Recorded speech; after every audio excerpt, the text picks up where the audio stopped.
Chapter 31. A man called Ove reverses with a trailer again. The next morning, after letting the cat out, he fetches Sonia's father's old rifle from the attic. He's decided that his dislike of weapons could never be greater than his dislike of all the empty places she has left behind in their silent little house. It is time now, but it seems that someone somewhere knows the only way of stopping him is to put something in his way that makes him angry enough not to do it. For this reason, he stands now in the little road between the houses, his arms defiantly crossed, looking at the man in the white shirt and saying, "I am here because there was nothing good on the TV."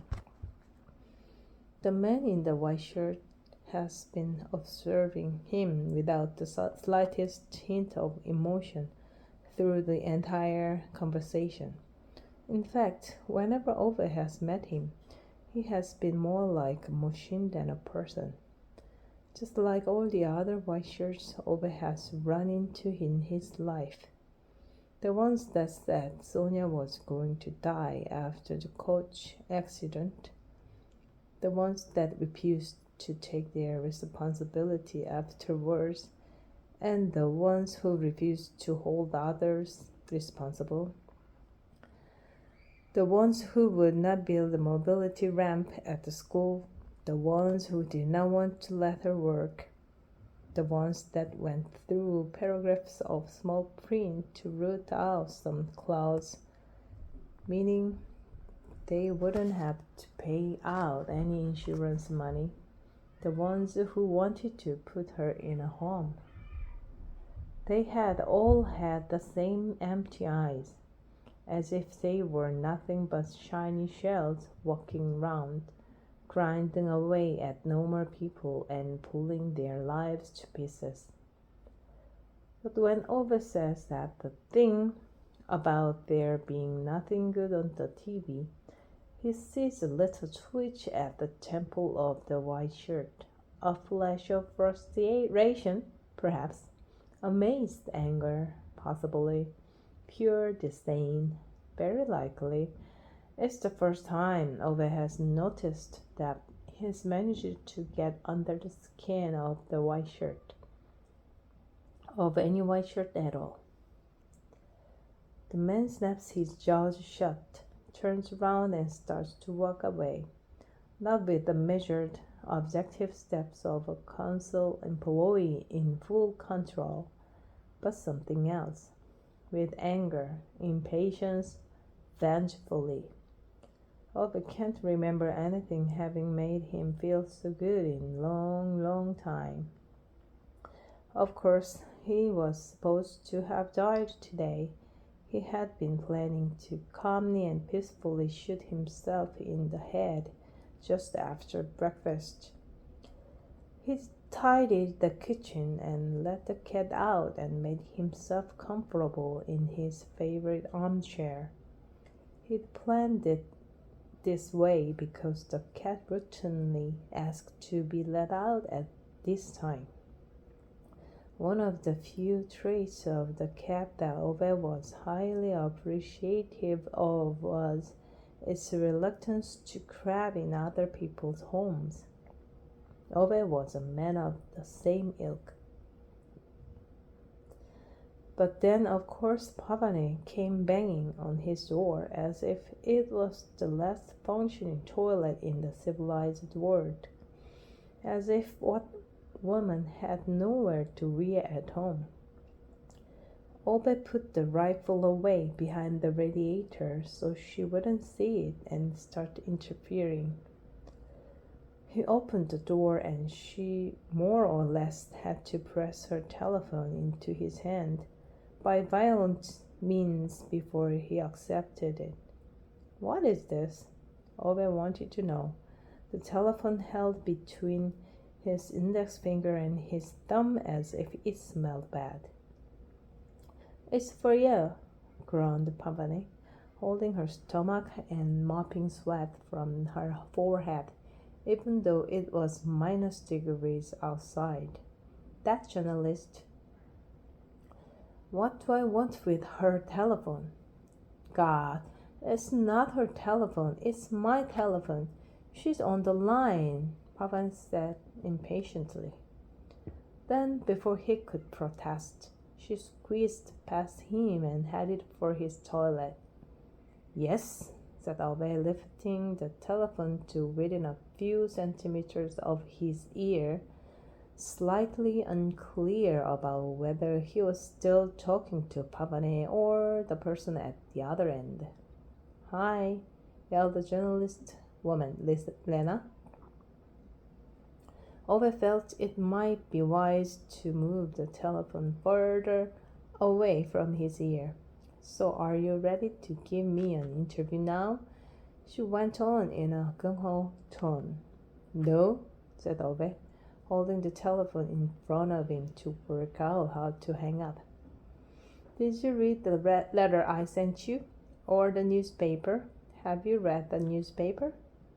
I thought I'd let you see it so you can form an impression of our journalistic style. Ove went into the kitchen, picked up the newspaper and letter that Adrian Fellow had brought over a few days earlier. Have you got it? Roared the journalist woman. Calm yourself down. I'm reading it, aren't I? Ove said out loud to the telephone and leaned over the kitchen table. I was just wondering if, she continued valiantly. Can you calm down, woman? Ove raged. Suddenly out the window, Ove noticed a man in a white shirt in Skoda driving past his house. Hello, the journalist woman called just before Ove flew out of the front door. Oh dear, Pavane mumbled anxiously when she came out of the toilet and just about caught sight of him careering along between the houses. The man in the white shirt got out of the Skoda on the driver's side outside Lune and Anita's house. It's enough now, you hear? You're not driving your car inside a residential area. Not another bloody meter.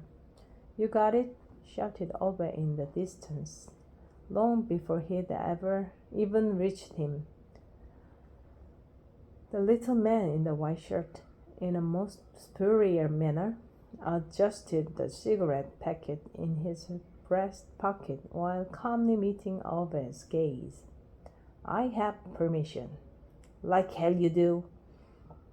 The man in the white shirt shrugged, as if to chase away an irritating insect more than anything.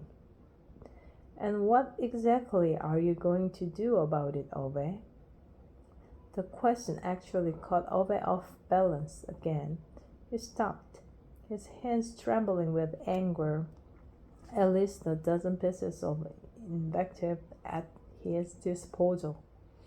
But to his own surprise, he could not bring himself to use any of them. I know who you are, Ove. I know everything about all the letters you've written about your wife's accident and your wife's illness. You're something of a legend in our offices. You should know, said the man in the white shirt, his voice quite unwavering. Ove's mouth opened into a crack. The man in the white shirt nodded at him. I know who you are, and I'm only doing my job. A decision is a decision. You can't do anything about it. You should have learned that by now.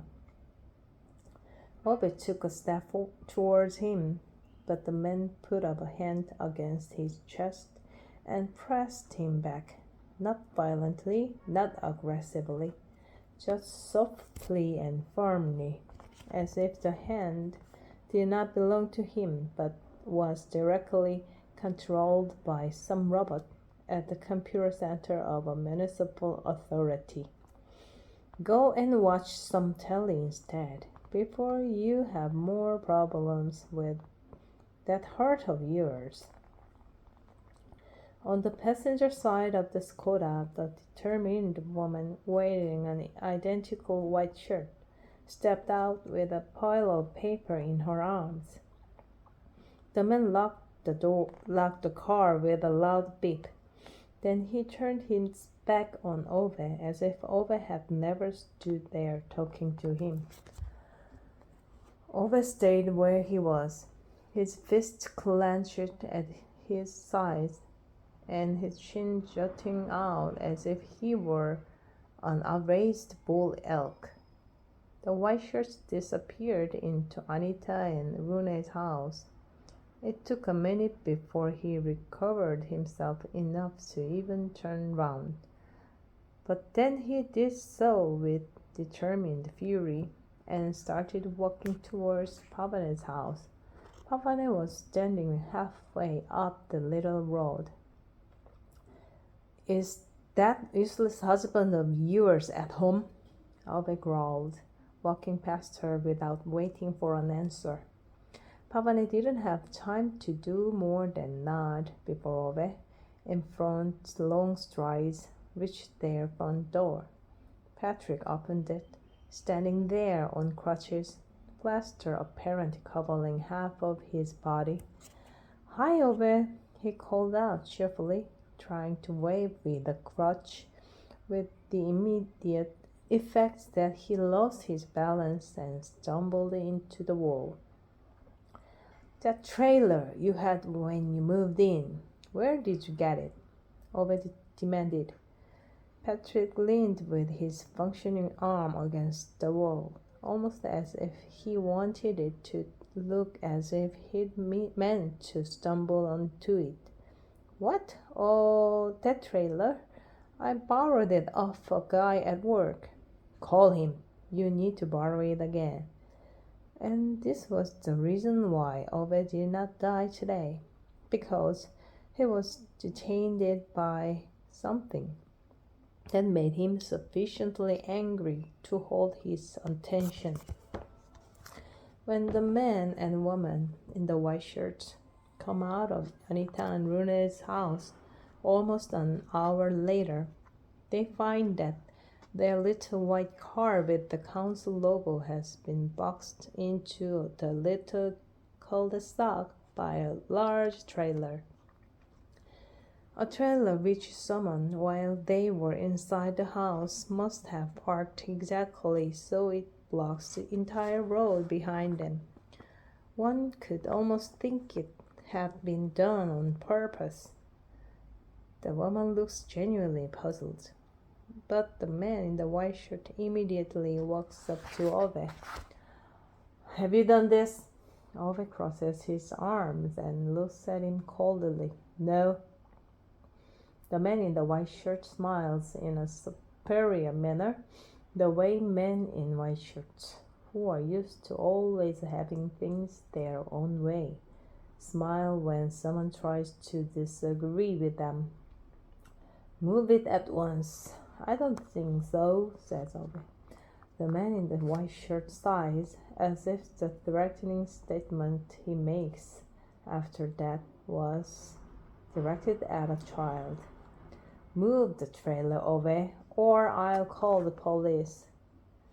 Ove shakes his head nonchalantly, pointing at the sign further down the road. "Motor vehicles prohibited inside the residential area. It says so clearly on the sign." "Don't you have anything better to do than standing out here pretending to be the foreman?" groaned the man in the white shirt. "There was nothing good on TV," says Ove.